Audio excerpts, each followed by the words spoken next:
You are listening to the Critical Mass Radio Show, Orange County's business talk show, focused on exploring topics of interest to CEOs who are leading middle market companies.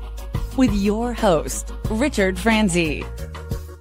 Hello and welcome to Critical Mass Business Talk Show. I am your host, Ric Franzi. This is Orange County's longest running business talk show. And boy, do we have a good kickoff show for you. This is the first and only time I can say to the audience, Happy New Year. This is our first show of 2022 and couldn't find a better guest. Steve Reinharz, who is the CEO of Artificial Intelligence Technology Solutions. We'll probably be calling it AITX through much of the interview. But Steve, welcome to the program.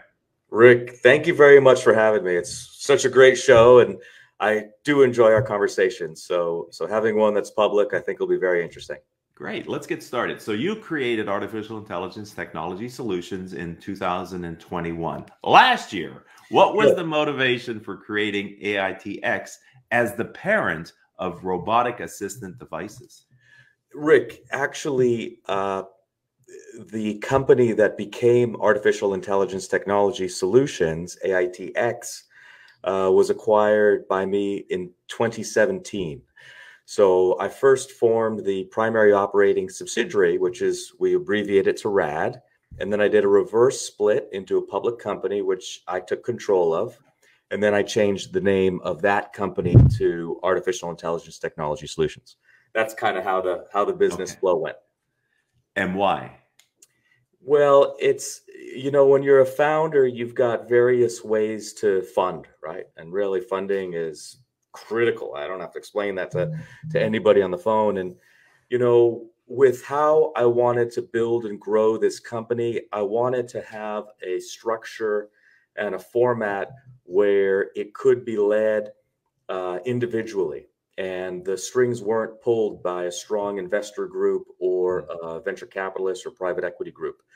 And, you know, a lot of risks associated with however you fund. And in this particular case, I chose this public vehicle as our funding vehicle because it allowed me, under certain circumstances, to retain full control. In this venture, to execute this vision, this is what I feel we need. And you speak with a lot of confidence about this subject. So I'm wondering, have you in your career had previous experience that informed how you decided to structure your companies at this point? Yeah, certainly. The bulk of my previous ventures were bootstrapped throughout the entire venture. So after I had run my first, large company from when I was 23 to 31, I joined a few other companies, one which had a big exit. And so it gave me a lot of exposure to different ways to fund and the pitfalls and the challenges. So when I made this decision, it certainly was, I feel, from a position of knowledge and experience. Yeah. So were there any major or minor pivots over the past year in how you're kind of structuring the companies and their relationship? Yeah, we had a major pivot, which nearly cost us the company. Oh yeah, big deal. So the first product that we launched with in 2016 didn't end up working. And the market and the investors, abandoned us. And we had to make the decision, do we persevere? Do we reform? Do we regroup? Do we tighten our belts? Do we make this happen? Do we continue on this mission? And we did. And the market responded. And we've been rewarded with an incredible investor community, funding on excellent terms. And we're all systems go now. But for all intents and purposes, the odds were horrifically stacked against us. Yeah, that's all too common in early stage and companies. We interview a lot of entrepreneurs over the years, Steve, and in my personal experience, having been an entrepreneur for the past decade plus, is you can never be sure of the future in your business, regardless of how great the past was. And there's always something that you have to kind of worry about and focus on. But before we get into that conversation, for the benefit of the audience, let's talk about the firms that you are leading and growing. So just give them an overview of what it is you're building here. You know, timing is so important, right? I mean, it's just something that you can't predict, you can't bank on, but when it happens, it's amazing. And, you know, for all the tragedy and misery that COVID has produced and continues to produce, you know, there's two sides of every coin. And the issues related to labor have worked in our benefit. And it's a bit of a workup to share with you what we do. Mhm. But one of the things that's happened in COVID is we've had elderly workers abandon the workforce. They're not coming back. Obviously, we've had a bit of a population decline with, you know, Mhm. sickness and death. And we've had a very remarkable thing happen that's never happened before, which is the younger workforce is not as interested as previous workforces to take entry-level jobs. They've got money coming in from different sources. They're resourceful on a level that we haven't seen in the world, and they're making their own things happen. But from a traditional business standpoint, we're not getting those low-income workers to work on these jobs. And it's affected, you know, we see it. It's affected fast food, warehousing, logistics, drivers, and it's affected the industry that I come from, which is security. So it's extremely difficult today to staff security guard positions for those reasons that I mentioned, among others. What we have done is we have come up with a line of devices, hardware, software, cloudware, mobileware, that can perform a lot of functions that security guards would generally be hired to perform. We're bringing AI and automation and specific devices to perform those jobs. And that is the problem that we're solving. And that's why this issue of timing is working in our favor right now. So it sounds like what you're talking about are the products developed in RAD, right? Certainly. Okay. So what is unique about the way you're approaching this opportunity and the problems that you're solving? Our entire approach is unique and is not being done anywhere, period. Wow. What we've done is we've created a series of devices that all work together, like I said, to perform those security guard and facility positions. So everything from bringing autonomy and better security and processes to how a vehicle gets through a secure gate, how an employee gets through a secure door, how we prevent vandalism, break-ins, trespassing, how we improve the feeling of safety and security in an area, which in turn pushes or theoretically pushes, you know, bad things from happening in that territory. So we call it autonomous remote services. And there's a book publicly available that we wrote a couple years ago on this, and 4,000 or 5,000 individual downloads of it so far. So, which I think is a pretty good number given, you know, our industry and the fact I'm not spending millions of dollars on promotion. So pretty excited about that. And it's completely a novel approach. It's really part of the fourth industrial revolution. So from visiting your website, what I've seen is you have stationary devices, as you mentioned, for maybe ingress and egress for people coming and going, and a variety of those. And you also have autonomous remote devices. I have seen, and I have been at trade shows where they've been exhibited years ago, not years ago, but recently, but when trade shows were happening. But let's talk about that aspect of it, only because of its, for me, it kind of has a cool factor to it a little bit, which are the robotic, I call them security guards. But can you share a little bit about their function in a workplace? The mobile robotics get a lot more attention. The stationary devices are more functional, a little less sexy. Yeah. But they do the job. The stationary devices do the heavy lifting. They provide tremendous return on investment back to their end users. The mobile devices are cool. I mean, we got a dog in partnership with Ghost Robotics out of Philadelphia. So we have a technical collaboration. We'll be bringing our junkyard dog, to market this calendar year, which is just wild, right? Bringing dogs. We of course have our huge 750-pound, 7-foot-tall Romeo, which is an incredible mechanical and autonomous platform, which is going to start patrolling areas this month in California and Texas. So the first 2 units will be on site over the next couple of weeks. And those are the products that we've got slated either in market or coming to market this year on the mobile security guard side. So there seems to me to be, in the technology field, there usually has to be some type of a breakthrough that allows this step function performance and different offering, like a mobile. I can only imagine what the experience has been deploying devices like that in the test case and getting them ready for distribution. So talk to us a little bit about how the technology now, from your perspective, is enabling you to build this grid of intelligent devices that not only stand alone and do their job, but they actually work in kind of combination with one another to provide security. Rick, you hit it on the head. This entire industry, and like I said, the fourth industrial revolution is enabled by new technology. And I'll tell you the story really quick. I was working with NVIDIA years ago, and they showed me some kind of emerging tech that they were working on, which was kind of a handheld processor that was able to run, I'll just simplify it and call it artificial intelligence analytics on this chip that people were carrying around in their hand. And I was like, I literally took a look at it coming from the security industry. I took a look at it and I said, I'm going to create a security robot based on that. And that's really where it took off. Now, the ability to do that type of processing at the edge in low power, low cost devices enables the object recognition, and which triggers all types of interaction, right? So that's a key element that enabled what we do. And the second piece was it enables the autonomous movement.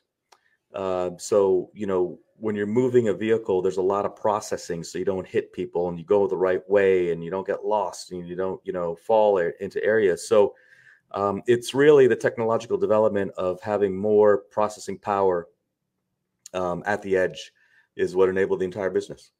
So I find it so fascinating, Steve, and I appreciate you being here and sharing your experience in this space, because I would think on one hand, clients might be a bit skeptical for whatever reason about the functionality and the performance. But then on the other hand, they may be overly enthusiastic about the promise of what it can do. So from a entrepreneur's perspective, how do you set the expectations of a new client so that they're not so they're not disappointed with what the outcome of the solution is that you can provide in today's state of the technology?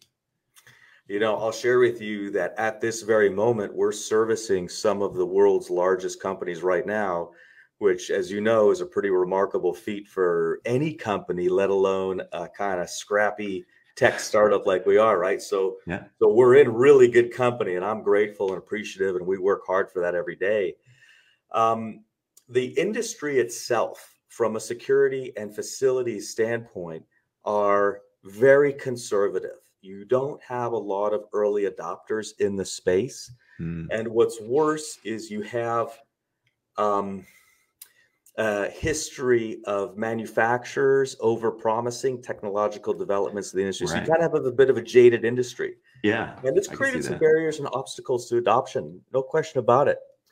But because we have great partners in the industry, for example, Allied Universal, headquartered out of Santa Ana, world's largest security company, because they've bought into what we're doing, that's really helped catapult us into some huge clients.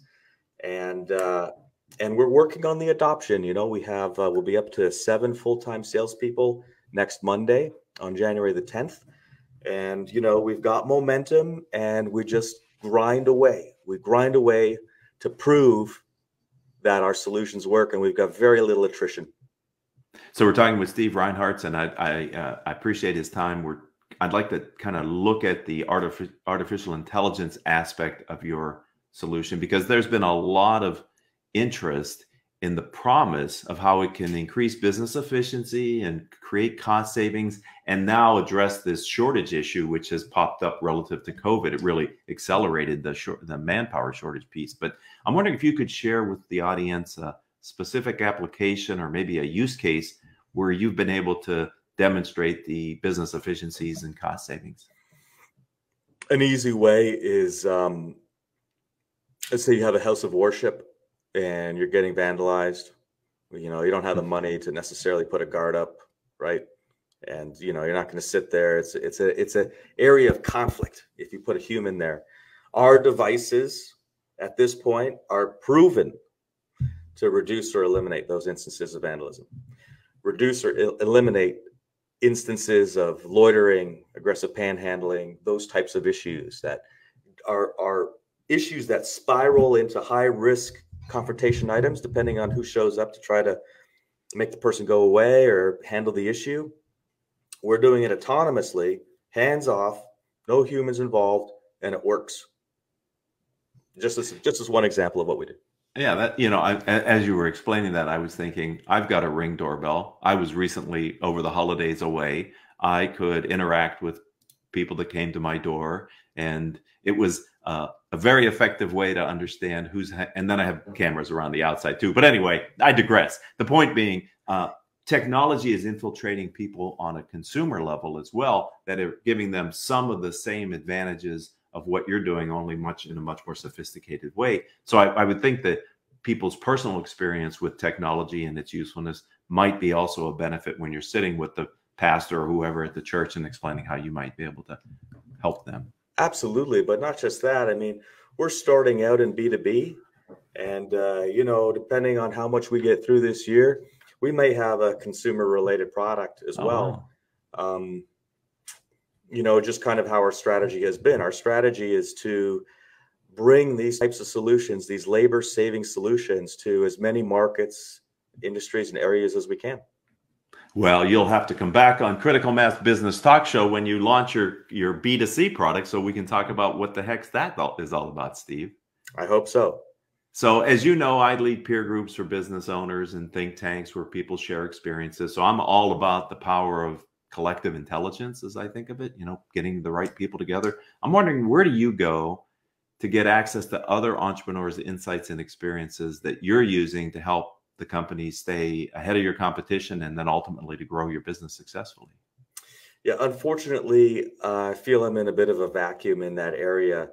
I have a few longtime friends that are founders or business leaders, but not that many. And I think in my case, just with our story and our mission and our vision, it's okay. Now, I really enjoy when I'm speaking with other business leaders and entrepreneurs and creators, but how much it affects me, it's not so much. It's really just about comfort and sharing, because we're pretty good. We got a pretty good mission, but I don't know. That's where we're at.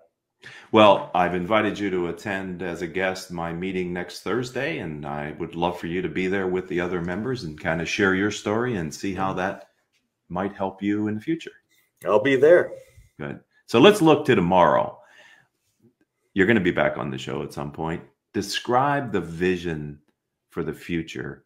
What will be different, and what are your strategic plans, kind of a little bit longer term? And then if you wouldn't mind baking into that, what's the risk analysis? Because I know you deal with people who are always doing the risk analysis. They're risk averse.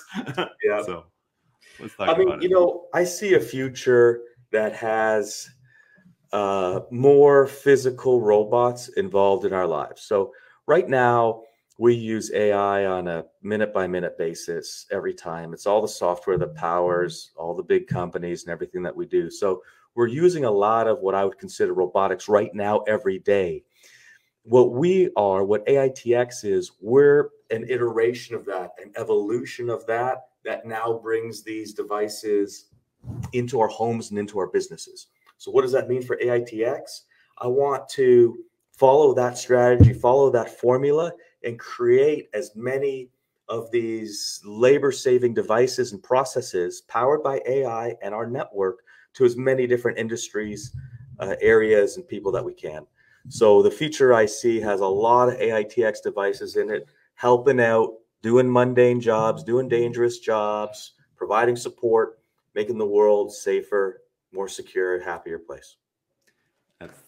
That's a great vision, and it feels empowering. I got a little goosebump kind of as you were talking about it, because as you're answering that question, I'm thinking about some of the recent movies that I've seen where technology is really augmenting life in a very supportive way. Or I think of when I ask Alexa to turn on a light or turn off a light, or, I mean, really people are getting much more comfortable using artificial intelligence. Is not one thing. It is a term used to describe a lot of programming to solve problems in many different areas. You're leveraging that core competency in the security and safety area, and others are using it in a variety of other areas. So the development behind AI is huge, but it's really going in many, many different applications in our life, isn't it? Everywhere. And that's what the fourth industrial revolution is about. So when you're talking to your Alexa, it's using AI to process what you're saying into, language that can then interpret and provide responses or perform certain commands that you're asking. So that's an AI iteration. And that's huge. And that makes people feel more comfortable with it. Right. But we're going to have a world where these robots are doing a lot of stuff for us without interaction. It's exciting. It's scary. I'm the first to say it's scary. It is. But we don't have a choice. The cat's out of the bag. So either embrace it or, I don't know, move to a deserted island in the Pacific. I'm going to tell you. Right.